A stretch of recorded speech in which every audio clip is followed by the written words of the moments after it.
आप सभी का सेट्स एकेडमी पर स्वागत है। आज की वीडियो में हम रियल एनालिसिस का लेक्चर नंबर 1 स्टार्ट करने जा रहे हैं, जिसमें हम सेट थ्योरी के ऊपर चर्चा करेंगे। तो आइए आज का लेक्चर हम शुरू करते हैं।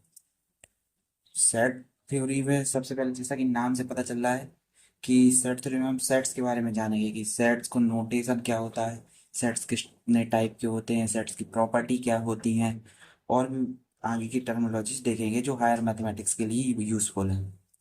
सबसे पहले हम बात करेंगे सेट्स की। तो सेट्स में जैसे आपने क्लास 11 12 में देखा होगा कि नेचुरल नंबर्स को हम लोग इस तरीके से नोट करते थे, और ये क्या होते थे, ये 1 2 3 4 इस टाइप से होते थे। अब ये एन किस लिए नोटेशन होता है? Set of all natural numbers.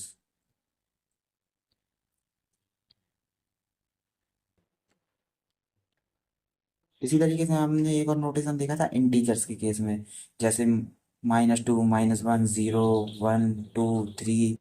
ये इंटीजर्स होते हो, इनको डिनोट करने का तरीका कुछ इस तरीके से होता है। जैसे यहाँ से चलेंगे अपन, -3 -2 -1 0 1 2 3 डॉट डॉट डॉट डॉट। इसको क्या बोलते हैं अपन? Set of all integers. इसी के तरीके से हम लोगों ने ये रियल नंबर्स के लिए भी नोटेशन पढ़ा था। ये होती है पूरी की पूरी रियल लाइन। ये मतलब इसमें सारे के साथ, जैसे पॉइंट हुआ 1.1 हुआ, 1.11 हुआ, और इनके बीच के भी सारे के सारे पॉइंट्स, जितने भी रियल नंबर्स आपको पता है, वो उन सबको डिनोट करने का तरीका आर है। इसको बोलते हैं set of all real numbers. Real numbers. और एक और नोटेशन हमने क्लास 11 12 में देखा होगा, जब कॉम्प्लेक्स एनालिसिस पढ़ रहे होंगे। अ, इसका ये set of all complex numbers, ये किस टाइप के होते हैं? ए प्लस आयोटा बी टाइप के। ठीक उसी प्रकार अब कुछ और सेट्स भी हैं जो हमें देखने हैं। अब जैसे बात करें अपन कि आखिर सेट है क्या, तो जैसे डेफिनेशन में दिख रहा है कि set is defined as a well defined collection of distinct objects. मतलब जो भी अपन सेट डिफाइन करेंगे, उसके जो एलिमेंट्स हैं, उनको डिफाइन करने का तरीका एक पर्टिकुलर होना चाहिए, वो वेल डिफाइंड होना चाहिए। जैसे मैंने कहा कि the set, the amount of water present in a गिलास। तो ऐसा कोई सेट वेल डिफाइंड नहीं है। अगर मैं आपसे कहूँ कि the set of the number of stars in the space, तब नंबर ऑफ स्टार्स भी वेल डिफाइंड नहीं है। और अगर मैंने कहा the set of all natural number which are less than और इक्वल टू 5, जैसे ही मैंने कहा X belonging to all natural number, एक सेट एस डिफाइन कर रहे हैं, such that X is less than और इक्वल टू 5। तब इसको कुछ इस तरीके से लिखेंगे, ये जो सेट है, ये सेट हमारा ये सेट हमारा कुछ इस तरीके से है कि S is equal to, natural numbers क्या होते हैं? 1 2 3 4, और लेस देन और इक्वल टू 5 की बात की तो हम 5 पर ही स्टॉप हो जाएंगे। तो ये जो नोटेशन है, ये ये कहलाता है set builder form. Set builder form. अब और एक और होता है रोस्टर फॉर्म, जिसे मैं लैंग्वेज टाइप में लिख दूं। जैसे मैं इसी को लिख दूं, set of all natural numbers which are less than और इक्वल टू 5। तो ये जो नोटेशन है सेट का, ये कहलाता है रोस्टर फॉर्म। और ये जो ऊपर वाला नोटेशन है, ये कहलाता है सेट बिल्डर फॉर्म। ये आपने क्लास 11 12 में देखा होगा। आइए अब हम उसके आगे की टर्मोलॉजीज की बात करते हैं। सबसे पहले हम देखते हैं कुछ इंपॉर्टेंट टर्मोलॉजीज जो कि सेट से रिलेटेड है। यहाँ पर एग्जांपल भी मैंने गिवे दिए हुए हैं कि एस बिलोंग की S is equal to X, such that x belonging to natural number X is less than 5। मैंने अभी बताया था X is less than equal to 5 के लिए यहाँ पर लिखा हुआ है एक्स इज लेस देन 5 के लिए, वो अपने हिसाब से अपन एडजस्ट कर सकते हैं। आ, जरूरी नहीं है कि सिर्फ रियल नंबर्स का ही सेट बने, अल्फाबेट्स का भी सेट्स बनाया जा सकता है, किसी और चीज़ का भी बनाया जा सकता है, number of students in the class ऐसे बना सकते हैं, और भी नोटेशन जैसे अल्फा बीटा गामा डेल्टा इनका भी सेट बनाया जा सकता है। अब कुछ टर्मिनोलॉजी है सेट से रिलेटेड, वो हम लोग देख लेते हैं। जैसे मैं बात करूं, सबसे पहले सॉरी, ये सिंबल, ये कुछ सिंबल है, इसको बोलते हैं बिलोंग्स टू। जैसे मैं कहूँ X belongs to natural number, इसका मतलब है ये सारे के सारे एक्स नेचुरल नंबर से आ रहे हैं।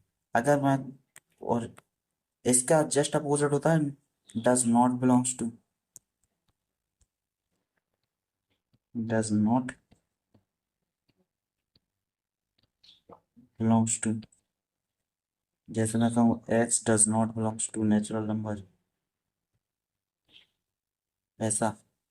इसके बाद और भी सिंबल होते हैं जैसे देयर एग्जिस्ट, देयर एग्जिस्ट, इसको उल्टा ई इस तरीके से डिफाइन करते हैं, ये होता है देयर एग्जिस्ट। और एक और सिंबल हमारा होता है इसका जस्ट अपोजिट, जिसको बोलते हैं देयर डज नॉट एग्जिस्ट।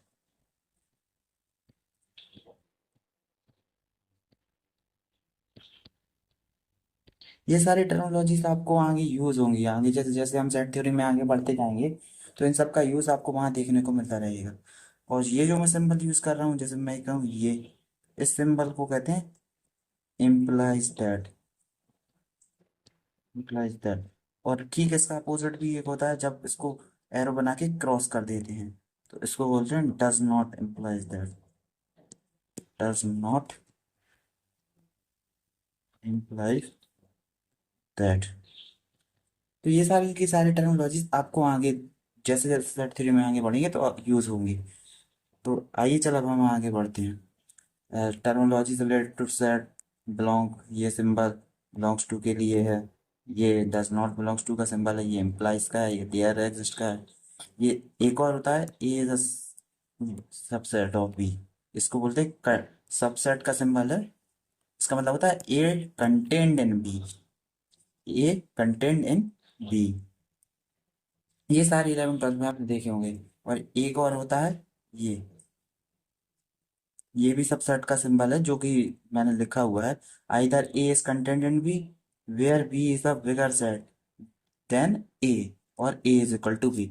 मतलब प्रॉपर इम्प्रॉपर में जब मैं क्लासिफाइड करूंगा सेट्स को, तब आपको वहाँ इस सिंबल का मतलब देखने को मिलेगा, वहाँ मैं आपको बताऊंगा भी कि कब ये वाला सिंबल यूज करते हैं और कब ये वाला सिंबल यूज करते हैं।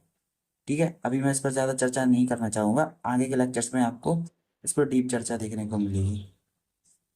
चलिए अब हम आगे बढ़ते हैं। इसके बाद आता है cardinality of a set. Cardinality of a set, the number of elements in a given set is called the cardinality of a set.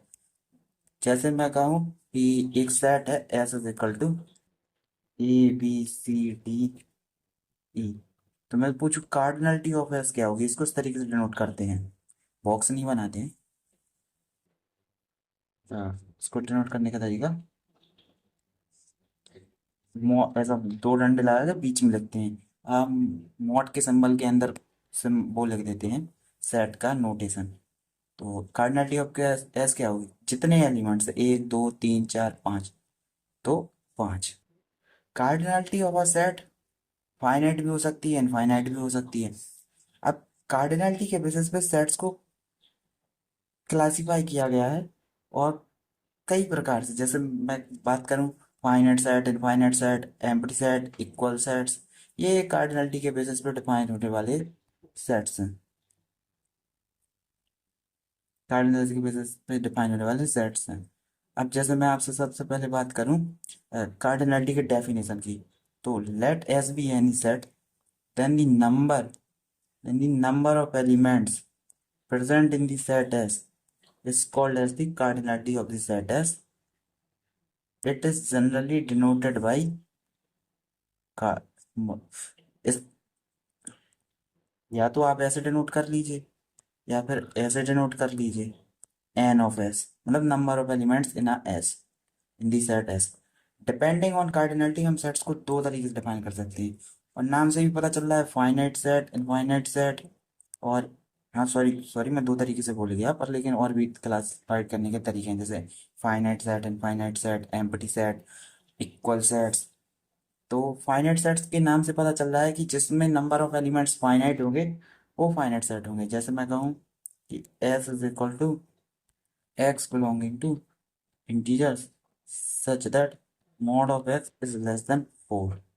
तो ये सेट फाइनाइट सेट की कैटेगरी में, ऐसे कितने इंटीजर हैं जिनका मॉडुलस वैल्यू, एब्सोल्यूट वैल्यू, मतलब mod के मॉड, वैसे मॉड फंक्शन का मैं आपको बता दूं, मॉड फंक्शन का क्या क्या होता है कि नेगेटिव नेगेटिव नंबर को पॉजिटिव कर देना। अभी आप बेसिक में इतना ही समझिए, जब मैं डिफरेंशियल कैलकुलस पढ़ाऊंगा और आगे बढ़ूंगा तब मैं आपको बताऊंगा कि आखिर मॉड फंक्शन वर्क कैसे करता है।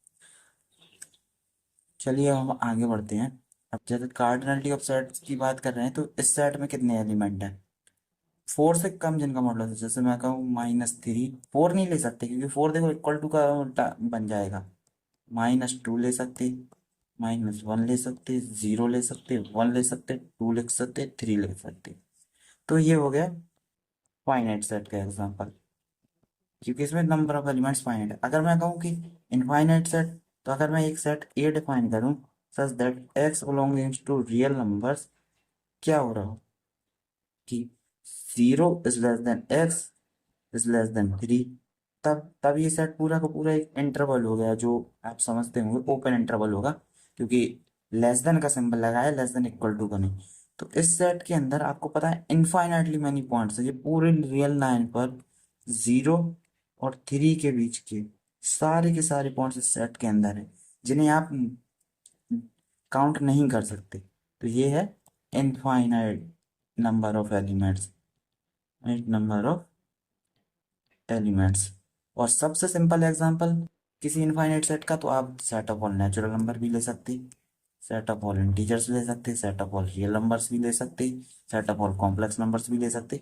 ये सारे के सारे इनफाइनाइट सेट है। ठीक है, तो अब हम आगे बढ़ते हैं। डेफिनेशन जो मैंने यहाँ लिख के दी हुई है, a set is said to be finite if S has finitely many elements. Example भी दिए हुए हैं, x square is less than equal to 100। तो x square is less than equal to 100, ऐसे कितने नंबर है जिनका square less than equal to 100 होगा? तो 1 है, सॉरी, ये यहाँ आर नहीं होना चाहिए, यहाँ पर ये मिसप्रिंट है, यहाँ ये आर नहीं होगा, यहाँ आर की जगह आप नेचुरल नंबर कर लीजिए, तब ये फाइनाइट सेट का एग्जाम्पल है, तब ये फाइनाइट सेट का एग्जांपल है। अगर आर होगा तो ऐसे इनफाइनाइटली मैनी नंबर है जिनका स्क्वायर लेस देन 100। अगर नेचुरल नंबर की बात करूँ तो 1 आएगा, 2 आएगा, 3 आएगा, 4 आएगा, 5 आएगा, 6 आएगा, 7 आएगा, 8 आएगा, 9 आएगा, बस, और 10 भी आएगा। ये इतने नंबर्स आएंगे, तो ये फाइनाइट सेट का एग्जांपल है। और नीचे वाला भी सेम ही हो गया है। तो आप एक काम कर सकते हैं कि इसमें एन की जगह जेड कर लीजिए, वो कर सकते हैं, पर यहाँ आर नहीं होगा, इसे मैं करेक्ट कर दिया है। अब आगे बात करते हैं इनफाइनाइट सेट की। तो इनफाइनाइट सेट में भी हमने एग्जांपल लिखा हुआ है कि S is said to be an infinite set when S has finite infinite number of elements. याद रखना है, इसमें फाइनाइट नाम के अकॉर्डिंग डिसाइड हो रहा है, इसमें इनफाइनाइट नंबर ऑफ एलिमेंट्स। अब जैसे मैंने लिखा, ऐसे सारे नेचुरल नंबर जो 100 से बढ़े, तो कौन कौन से आ गए? 101, 102, 103, डॉट डॉट डॉट डॉट चलते हैं, इनफाइनाइट सेट। सेम तरीके से रियल नंबर्स के केस में ऐसे इनफाइनाइटली मैनी रियल नंबर्स होंगे जिनका स्क्वायर लेस देन 25 होगा। एम्प्टी सेट नाम से जिसमें एक भी एलिमेंट ना हो, ऐसा सेट जिसमें एक भी एलिमेंट ना हो तो उसे एम्प्टी सेट कहेंगे। जैसे एग्जांपल मैंने यहाँ दिया हुआ है कि, और ऐसे सारे नेचुरल नंबर जिनका स्क्वायर -1 के इक्वल हो। ऐसा कभी पॉसिबल है कि किसी नेचुरल नंबर का स्क्वायर नेगेटिव नंबर हो जाए? नेचुरल नंबर, इवन किसी रियल नंबर का स्क्वायर भी कभी नेगेटिव नंबर नहीं हो सकता। ऐसा सेट ये एस क्या है? एम्प्टी सेट का ही तो एग्जांपल है। इसमें एक भी एलिमेंट ऐसा नहीं है जिसका स्क्वायर -1 हो जाए। यह एक एम्प्टी सेट को डिनोट करने के दो तरीके हैं। तो मैं आपको पहले दोनों तरीके बता दूं। या तो आप इसको इस तरीके से लिखिए, या फिर या फिर फाइ से डिनोट कर दीजिए। मैंने देख लिख के भी दिया हुआ है कि S is said to be empty if S contains no elements, if it is represented as phi, it is also called as null set. Null set भी इसको बोलते हैं। अब इसके दो मैं आपको बताना चाहूंगा। जो अपन ने फाइनाइट और इनफाइनाइट सेट पढ़ा, तो उससे रिलेटेड दो पॉइंट्स। फाइनाइट सेट की कार्डिनलिटी जो है, कार्डिनलिटी मतलब नंबर ऑफ एलिमेंट्स, हमेशा फाइनाइट होगी। और इनफाइनाइट सेट की कार्डिनलिटी यानी number of elements in infinite set हमेशा इनफाइनाइट होगी। जैसे मैंने नोट में यही लिखा हुआ है, if S is finite it implies यहाँ पर ये वाला सिंबल भी यूज कर सकते थे अपन अगर चाहती तो। ये it implies cardinality of is finite if S is infinite, it implies पे सिंबल अपन ये कर सकते थे या लिख भी सकते हैं, जैसा आपको सुटेबल लगे वैसा आप कर सकते हैं। अब अपन बात करते हैं इक्वल सेट्स। अगर दो सेट्स इक्वल कब होंगे? देखिए, दो सेट्स, पहले तो सबसे पहले ये देखिए, A is the subset of B का मतलब क्या है इक्वल सेट्स पे पहुंचने के लिए। मैं इसकी डेफिनेशन आपको यहीं लिखा देता हूँ।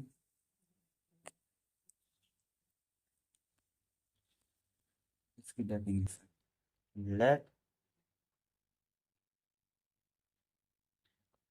B any set then A is said to be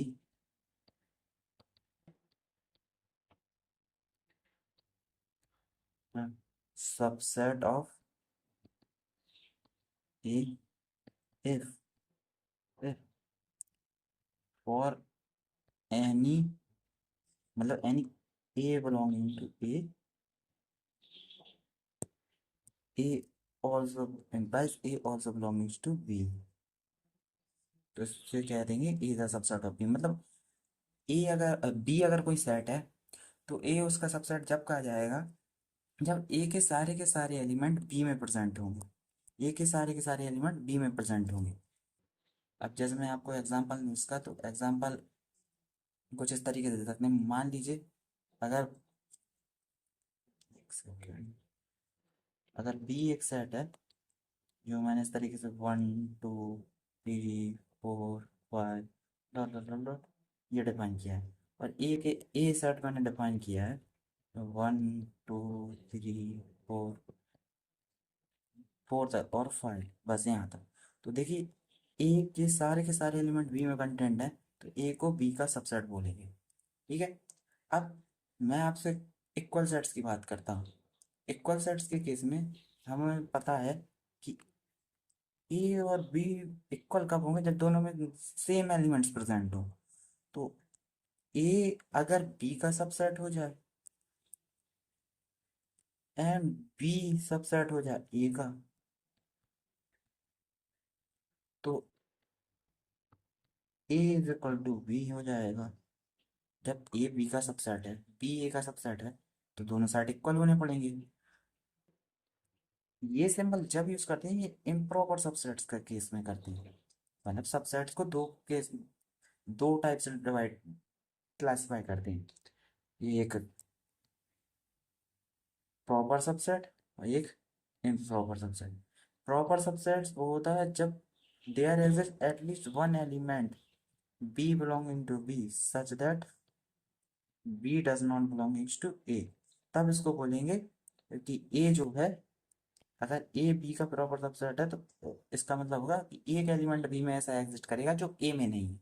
same तरीके से ए को बी का इम्प्रॉपर सबसेट जब बोलेंगे जब for any B belonging to B also belonging to A. किसी भी एलिमेंट जो बी में है वो ए में भी प्रेजेंट हो, तो ए को बी का इम्प्रॉपर सबसेट बोलेंगे। ठीक है। तो इक्वल सेट्स की डेफिनेशन मैंने यहाँ दी हुई है। Two sets A and B are set to be equal if every element of A is an element of B and every element of B is an element of A. In other words, A equal to B if and only if A is a subset of B, B is a subset of A. If and only if को denote करने का तरीका ये भी होता है। मतलब ये कंडी अगर A इक्वल टू बी होगा तो या A B का सबसेट होगा एंड B A का सबसेट होगा। और अगर कन्वर्सली देखें कि अगर A इम्प्रॉपर सबसेट हो रहा है B का, B इम्प्रॉपर सबसेट हो रहा है A का, तब इस केस में हम ये अप्लाई कर सकते हैं कि A is equal to B. दोनों साइड का रिलेशन होता है इफ एंड ओनली इफ के केस में। हम आगे बढ़ते हैं इक्वल सेट्स के बाद एग्जांपल पे। इक्वल सेट्स के एग्जांपल आप यहाँ देख सकते हैं। अगर x नेचुरल नंबर में बिलोंग कर रहा है, x divides 10 and x is even, A एक ऐसा सेट है एंड बी है 2,10।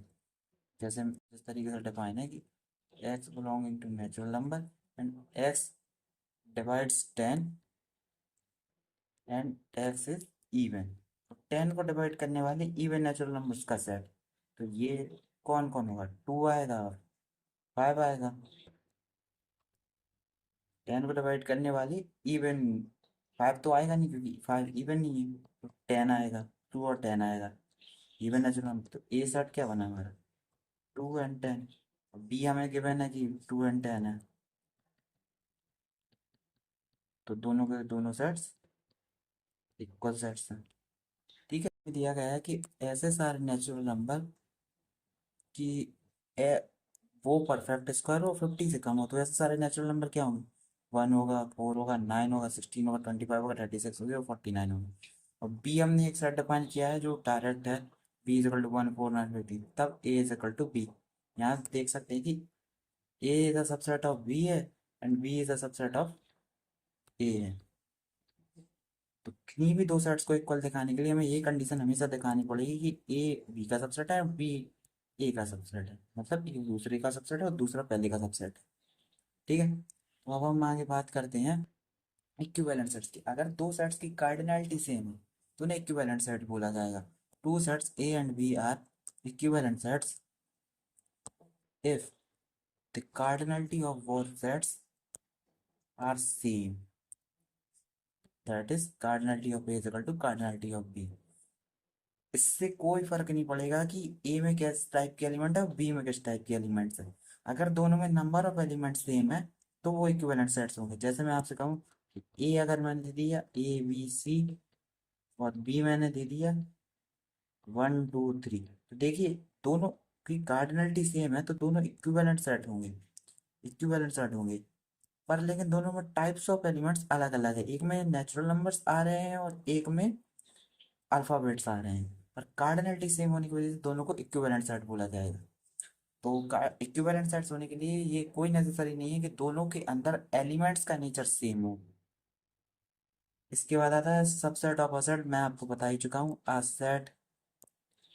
a set S is said to be a subset of a set T if every member of S is also a member of T। वही बात हो रही है for any small s belonging to capital S, small s belonging to capital T, तो capital S को T का subset बोला जाएगा।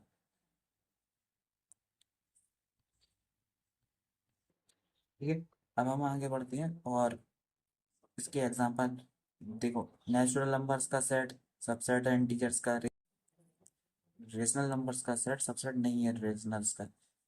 अब रेशनल नंबर क्या होते हैं? जो पी वाई क्यू टाइप के हो, क्यू नॉन जीरो हो, GCD of P comma Q belong का इक्वल टू 1 हो रहा हो, GCD of P comma Q is equal to 1 हो रहा हो। मैं जब आपको डिफरेंशियल कैलकुलस पढ़ाऊंगा, जब वहाँ मैं आपको ये सब डिटेल में डिस्कस करूँगा। पी ओ क्यू क्या हो? इंटीजर हो। मैंने क्यू नॉन जीरो है पहले ही कंडीशन डाल दी है, इसलिए मैं आप नहीं लिखूंगा Q belonging to Z minus zero, ये लिखने की कोई जरूरत नहीं है। ठीक है, अब ये सारे के सारे natural number Q R Z, ये सारे के सारे कॉम्प्लेक्स नंबर्स के सबसेट होते हैं। मतलब अगर मैं इन्हें लिखना चाहूँ एक फॉर्म में तो कुछ इस तरीके से लिखूंगा कि सबसे पहले आता है नेचुरल नंबर, जो कि सबसेट है इंटीजर्स का, फिर जो कि सबसेट है रेशनल्स का, और इरेशनल्स की बात नहीं करूंगा, वो एक अलग चीज़ है। और ये सबसेट है रियल नंबर्स का, सबसेट है कॉम्प्लेक्स नंबर्स का। ठीक है, अब हम आगे बढ़ते हैं। सबसेट्स और सेट्स में कुछ और एक नोट भी है कि अगर ए सबसेट है बी का,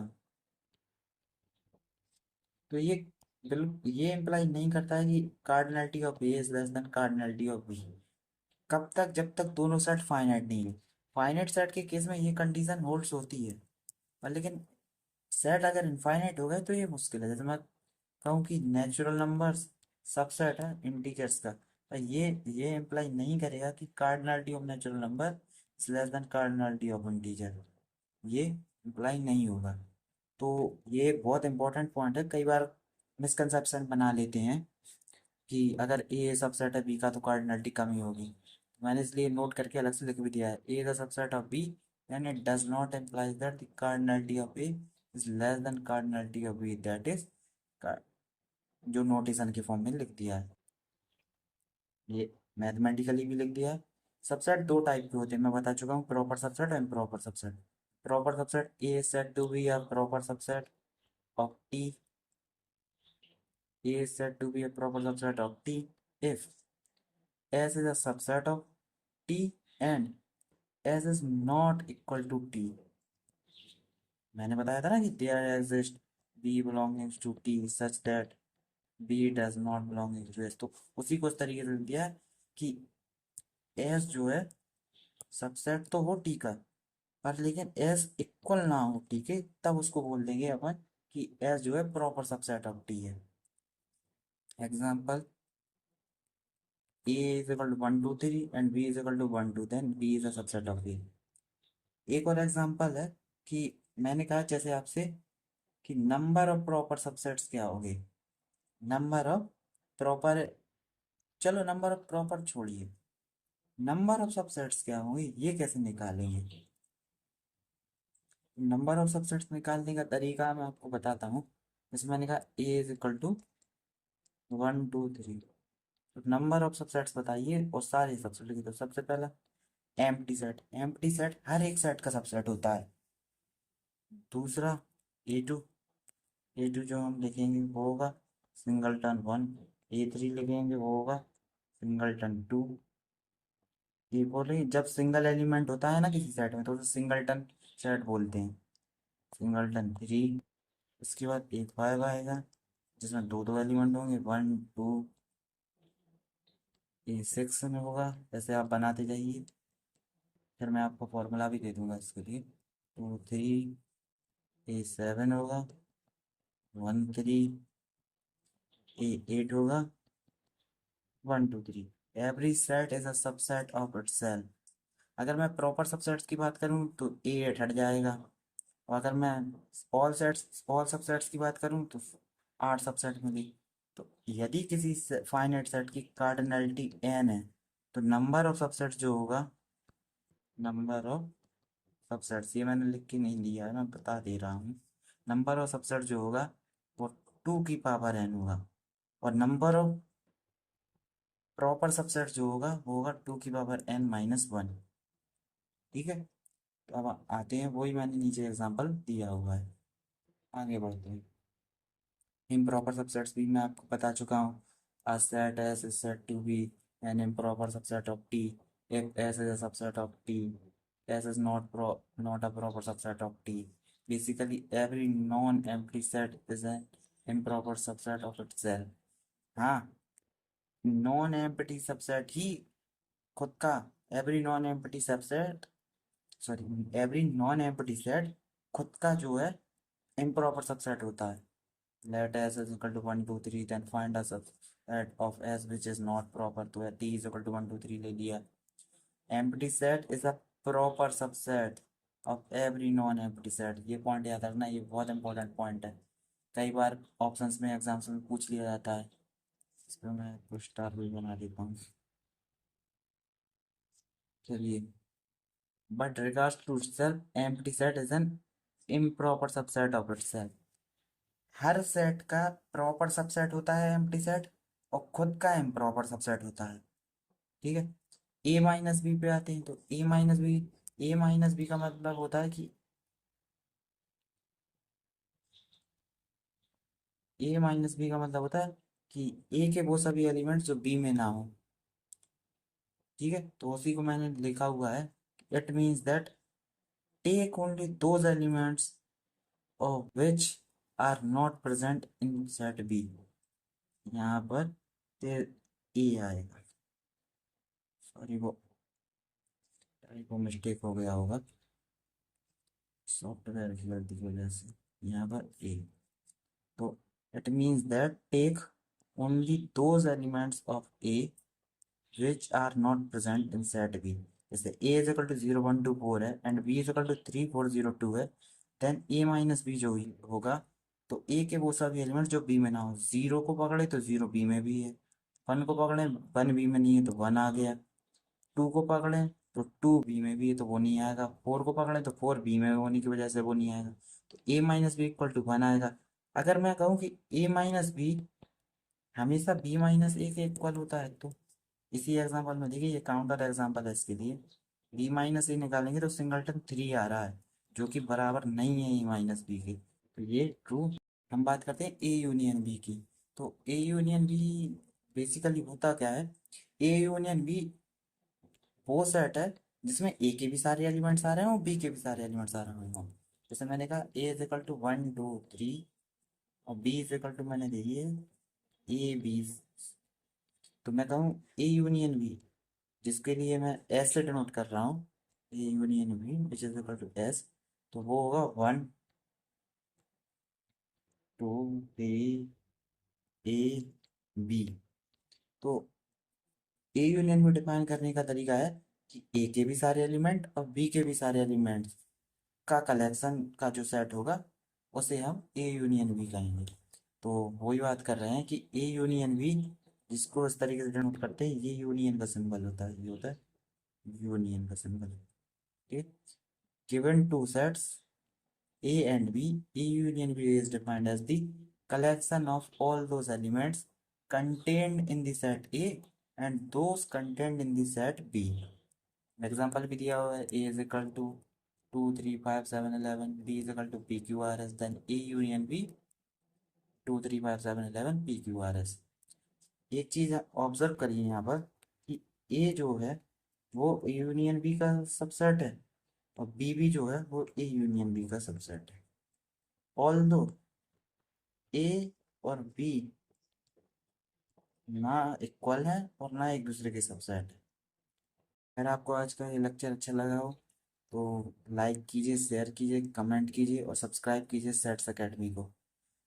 आपके लिए हम ऐसे ही और भी वीडियोस लाते रहेंगे। तो आज के लिए बस इतना ही। Tata bye bye.